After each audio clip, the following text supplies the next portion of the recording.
The title is extremely long, so I just want to sort of break it down to really thinking about change, and is this the fact that are we maturing in the arts, or is it really professionalising? So I think we can all agree that the art world is doing very well at the moment. I mean, we're on the cusp of Art Basel Hong Kong next week, which is obviously focused around the main fair with the numerous collateral events. We've got property developers introducing programming, all the commercial galleries. And living here is quite funny because next week has more activity than the entire 51 days of the year. So it's quite unfair on us locals. We also have Dr. Claire McAndrew, who's going to be producing her report next week, which was formerly at TFAF. And that's expected to say that our market is worth 40 to 70 billion. Quite a big gap, but you'll see her successor at TFAF undercut her numbers recently. In general, we have hundreds of private museums, art fairs, biennales, triennales, quintennials. We have a vast numbers of advisors. Everyone's a collector or a curator, an artist curator, etc. And also we're seeing a really big growing of convergence between industries, and that's, I think, a really interesting point that we're going to talk about today. But the thing is, where's it all really going at this rate? We have people in the finance industry knocking on the door, not just consuming, but really being involved in applying models to the industry that really was once bound by a gentleman's agreement with a handshake, which has grown very organically. So, who deserves to work in the arts? Who here does work in the arts, so we can understand who we're talking to? Hands up for people who actually work in the art world. One. You two? Okay, very good. And who thinks they deserve to work in the arts? Yes. Okay. We could all disagree.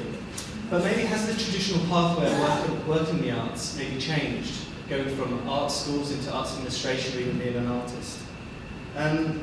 Welcoming experts from other backgrounds to apply their models and formulas to this industry, is that going to fit very well with us or not?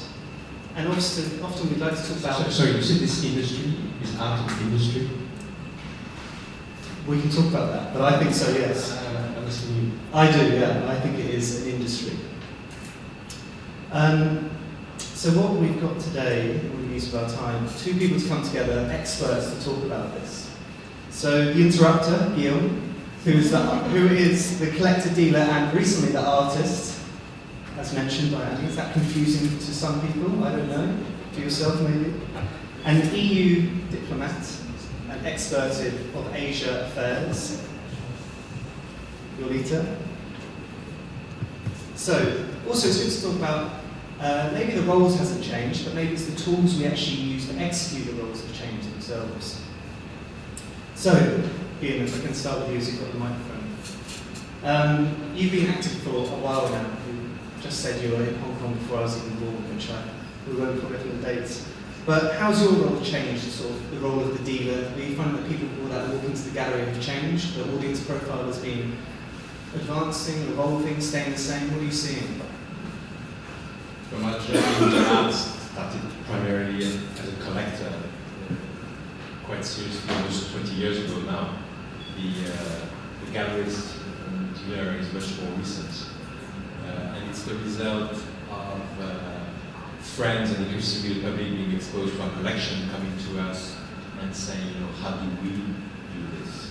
There's something contagious about collecting, and we have a very personal journey as collectors that we find with great satisfaction inspires others to do the same.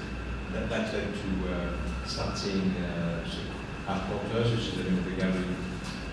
Which is brand new, is it? Well, so went to it. Art Porters is a business about 4 years old, and we initially participated in art fairs and had pop-up shows in various locations in Singapore.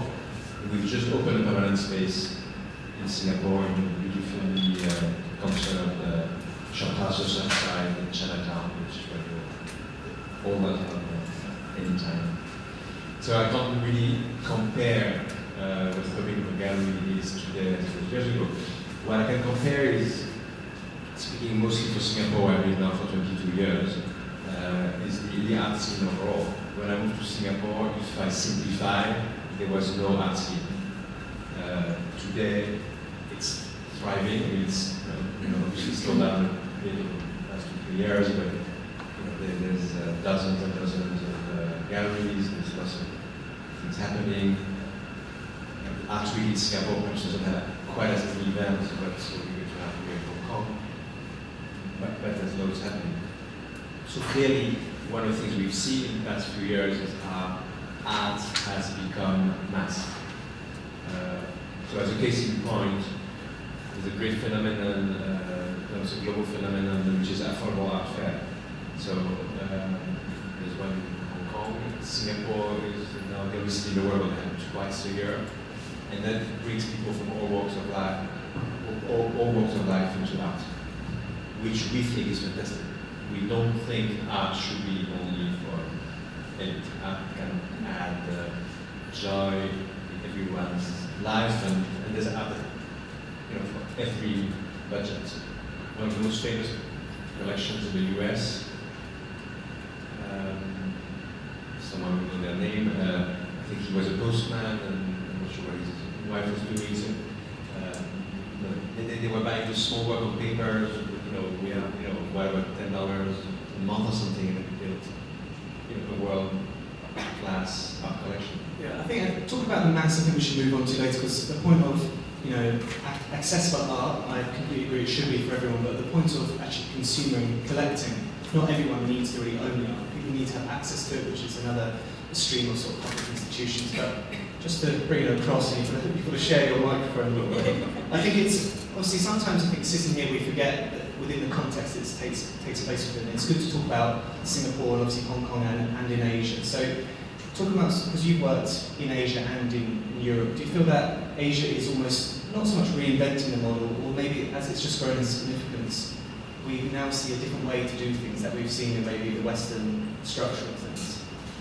Yes, I think it is very different because they start from a different point. I think the emergence of China as an art market started more or less with the digitalization, right? So, and it's interesting to observe that, and at the same time, the kind of patterns are quite conservative, and they haven't yet completely digested the digital shift, which I think many of us haven't anyway. But I think, for example, in Asia, of course, also in China, what is interesting is the emergence of the mass market, and also different types of stakeholders. So there are the private collectors, many of them may be corrupt officials who have now less money to buy. So you have also to see how the political and geopolitical developments affect the art market in Asia and elsewhere. And for me, for example, in China, we also work for the European Union's perspective on China on that, is the emergence of museums. So every city now wants to have a museum. Like there will be around, I think, 400 museums a year. And it's to funny statistics, and it seems like another 43,000 museums could be built in the next years if it were to catch up with this standard. Can we just check that? I think The Economist did a report in 2012 saying there's 3,400 private museums will be built over the next 5 years. I think that's the figure. Yes, that's the figure that they will be built, so they're in construction. But the other figure is 43,000 museums could be built if we were to reach the standard ratio, like which in most countries, developed countries, is 100 or 200,000 people to one museum. So you imagine the proliferation of both bias and the visitors and everything, which I think creates a kind of a completely distorted and dizzy perspective. Yeah. So that sort of quite nicely takes us on to the mass thing. So, I mean, as you're approaching, I don't want to call China an emerging market, but it's a burgeoning class is rising, and therefore they will turn to the arts. So therefore you're going to need a lot more art. You're going to need a lot more art to fill the museums, and you're going to need a lot more arts professionals to work with inside the museums. Exactly. And often the concern, or what we've seen in China, is that the private museum is initially built as a private museum. A lot of the time the collectors can't acquire from their very large galleries unless they can put their work in a private museum. So how does this play out to, again, the international, the local? Because if you are a leading Asian collector, you're going to need those big signature brands in your collection. But you've obviously got to show you've got integrity by sort of building it up by the local. So, how does that balance out? Brands. Artists are brands. I don't know if you missed that over the last 5 years. And I protest. Individuals. Protest. I protest against the idea that collectors should have this or that brand. So amongst some of the most more disturbing trends to me, or perhaps funny trends in the past few years, is as art has become more and more mainstream, some of the more exclusive art events have become, art fair. We're going to have lots of art fairs in the next few days. I find quite sad that those art fairs look, to me, the same way as any trade fair. I mean, I was at a big furniture fair in Singapore 2 weeks ago. It's the same venues, it's the same walls. The only difference is at the opening of the art fair, there's lots of high heels and how are you darling? Which you don't see exactly the same way in a more industrial setting. So I think, and this is also why I reacted, the interruption was in response to your invitation to be provocative again, otherwise I would not have done so, to the word industry. For me, art should not be an industry. Art should invade all of life. Everything we do, everything we say, everything we think, everything we see, everything we smell, everything should be a work of art. We're going to see in the future a merger, I hope that's what I'm calling for, a full merger of art and life. We will have wallpaper that's like a TV screen. I think the technology is already there, more or less. So you merge interior design and TV and movies and art. Everything should be a museum. Everywhere should be a museum. Do you want to jump in? Yes, I've got a lot to say as well. I mean, as much as I would like everything to become art, I think here we have to be careful and mindful of the confusion between aesthetics and art, because what is beautiful is not necessarily art, right? So, and that's clearly, there is a big tendency, I think, in contemporary art.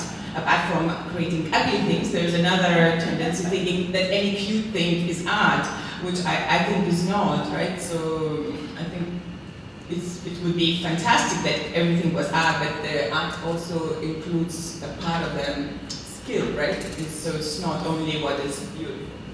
Okay, so we're talking about the introduction of rules, maybe, extending. Can you elaborate on the rules you'd like to see, sort of to introduce across the, I wouldn't say industry, but the romantic... Oh, no, let's go for freedom, no rules. But I think when we talk about art, and if we say that everything can be art, which it can be, but in a moment, in a defined moment, an instant, because not everything that is beautiful is art, unless I'm mistaken. Yeah. Okay, so we're getting very broad, and it's a nice notion to live in a sort of utopian land where everything can be art, but we do need to, it's definition, who is the artist, and the artists allowed to define themselves and the work they make. But just for the sake of the panel, so going back to more the subject and thinking about the application of other industry models being placed on the arts specifically. So a commercial gallery has been growing in its professionalization. You have maybe, as a gallery, have you adopted other models into the gallery model to make it up and run and make it more profitable? Honestly, today, no. Obviously, many people are investing into the Uberization of the art world. You've got all these art platforms like Artsy, Artprice, Artnet, etc. So one very good thing coming out of it is more transparency. So if you're looking for a brand, you can see how much one of this size this year went for an auction recently. That's obviously very helpful. In my experience, nothing replaces seeing physically the work of art at some point. So even though, as collectors, we have bought stuff on the phone at auction, there's still a big challenge how we're going to go from brick and mortar to something fully digital. I wanted just to share my experience because I have a fantastic art collection that very few of you can equal. It consists of 2 pieces of art. So I think it's very few of you who can boast of such a minimalistic collection here. But just continuing on what you said, so I bought the second and last piece of my collection last Sunday. And the way I did it, I think it's very telling, because I checked it online.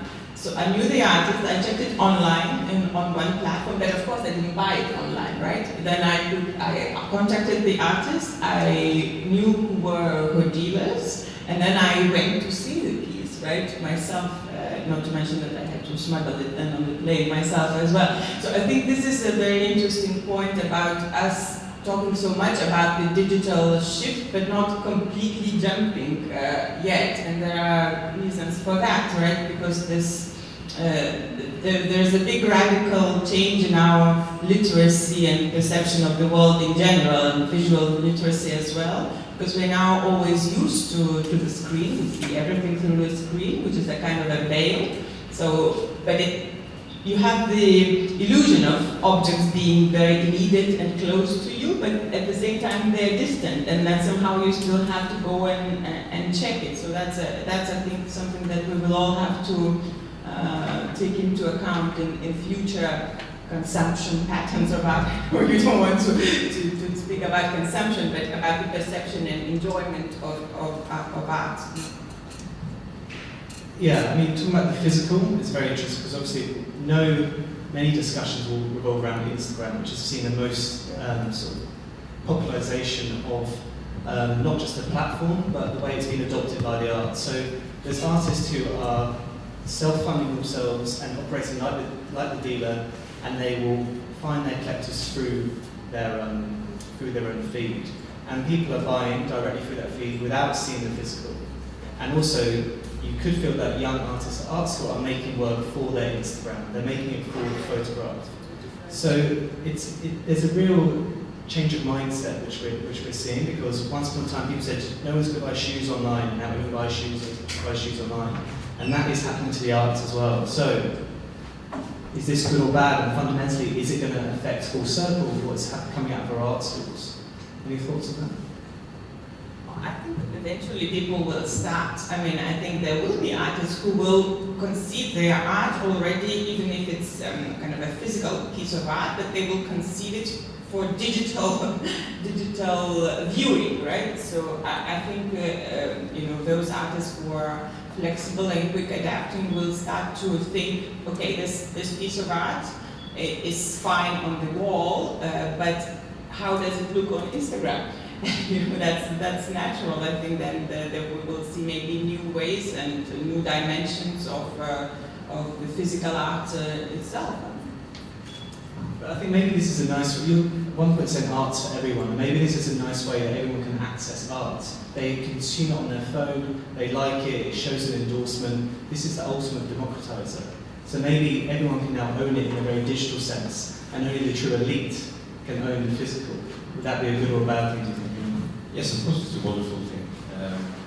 Actually, as collectors also, we own the MaGMA collection, which is a collection. We have about 400 art pieces. We own, but the most important piece in our collection, we don't own it. We have appropriated it. It's still owned by a museum in Los Angeles. Everyone who knows the story of our collection knows it's at the heart of our collection. It's owned by a museum in Los Angeles, but we own it more than them. The painting is about us in every,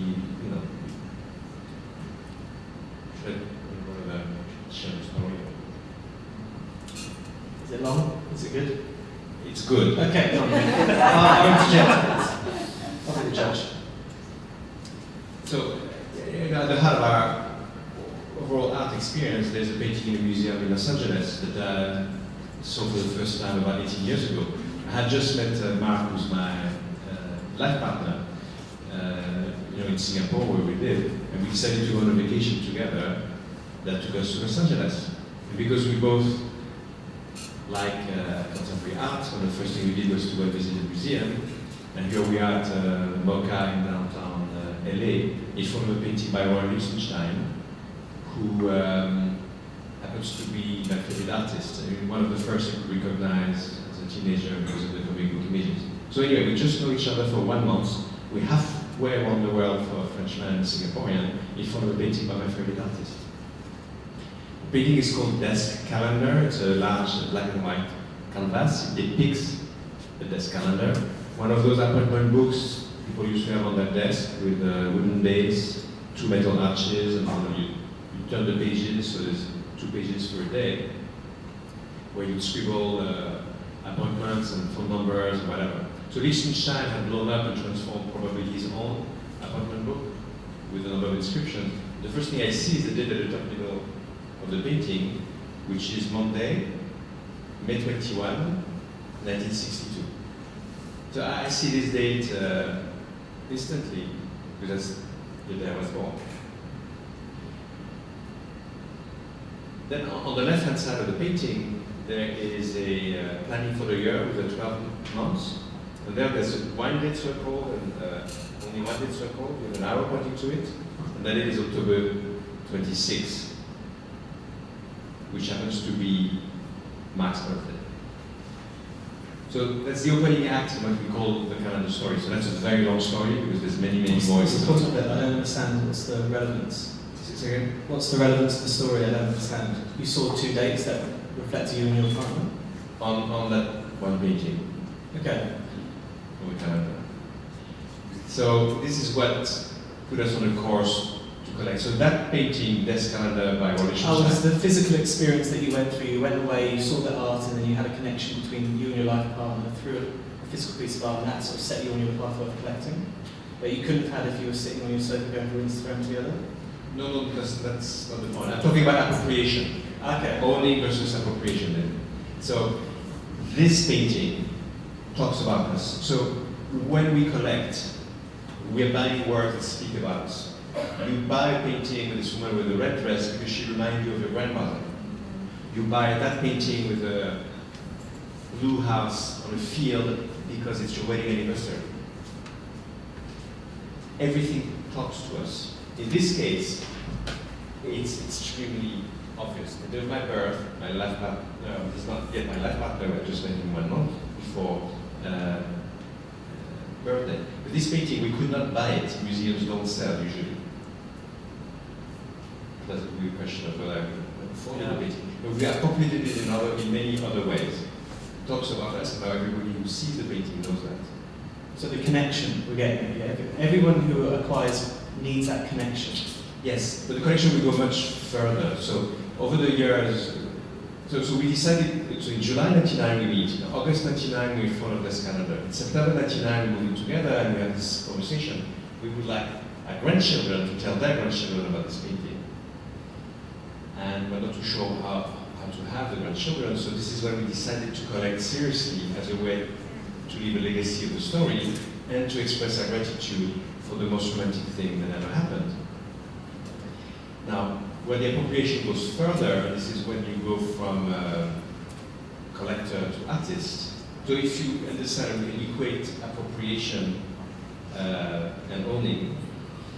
We can go further, because in studying the inscriptions on the painting, one of the inscriptions on it says, call 212-288-4820. So there's a phone number. It might be the first time in art history when a phone number appears on a painting in 1962. It's like the first Instagram painting that Richard Prince did a few years ago. So it was quite revolutionary to paint that calendar. I mean, it's at the same time Warhol does soup cans and all that, so it's beginning of pop art.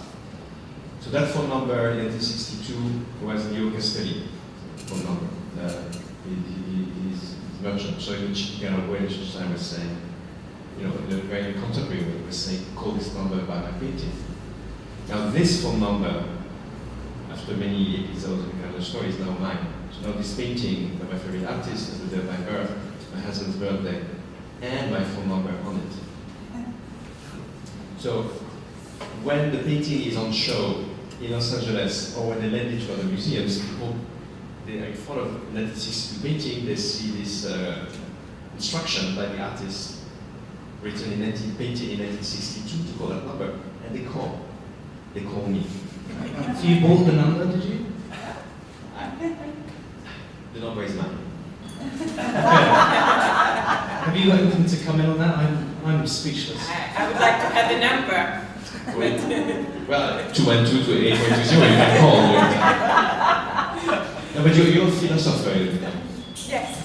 Yes. I studied philosophy, but I ended up being a boring bureaucrat, so that's one of the things that happened in life. Yeah. Maybe you could talk about sort of the relation. I mean, this is such a personal story that I mean, it's quite interesting, but it only means something to you and your partner. As an external person, it's difficult to relate to because it's not my story. So maybe it's to try and make some sort of sense of this. But that's a very good comment. I think that's kind of at the core of art critics' concerns. Is whatever. I mean, is what you want to convey? Is it relevant for the world? Right.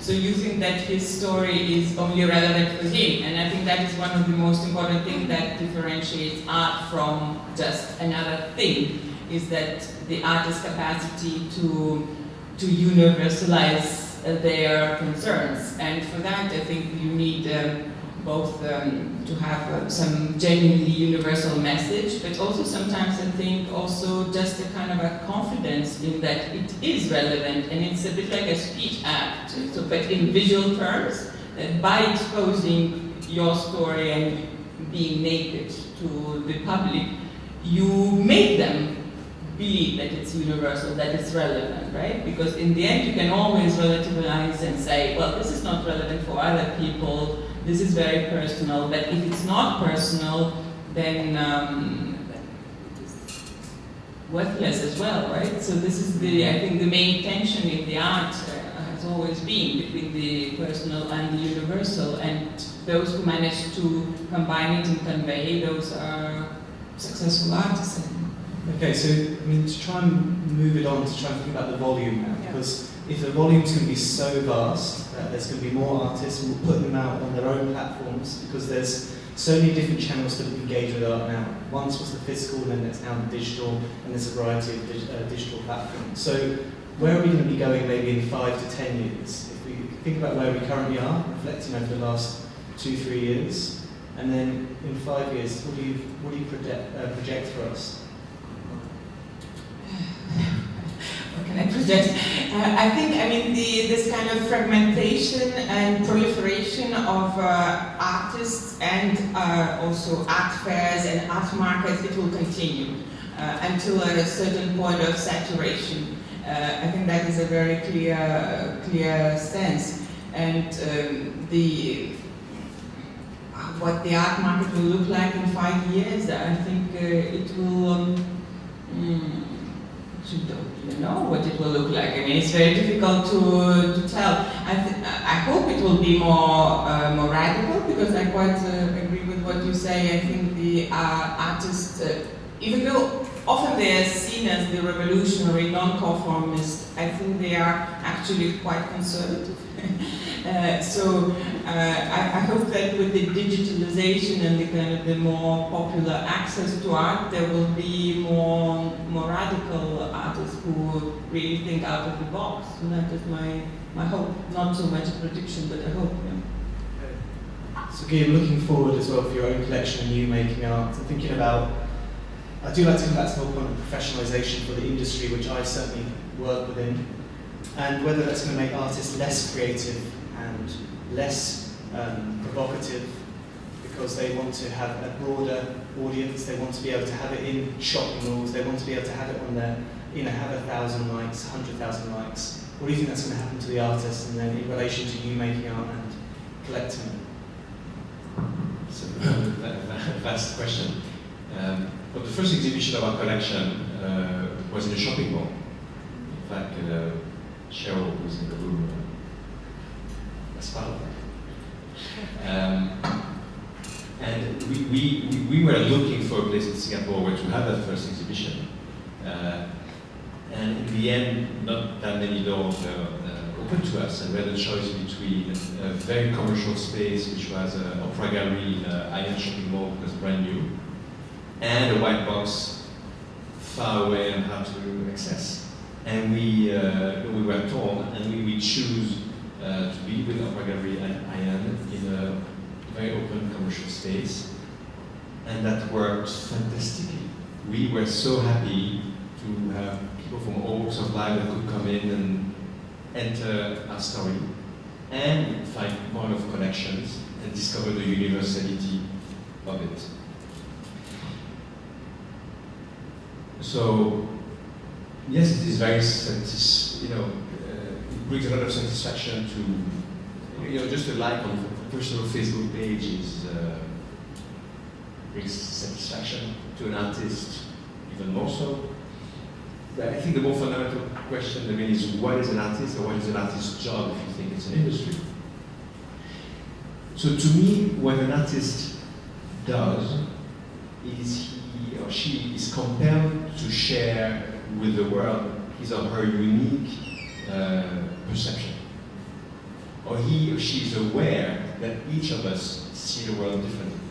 And that actually the total picture of the world is made of what I perceive, what you perceive, what you perceive, what others can perceive. So in my case, what I perceive, what manifests physically in front of me, is divine providence in action.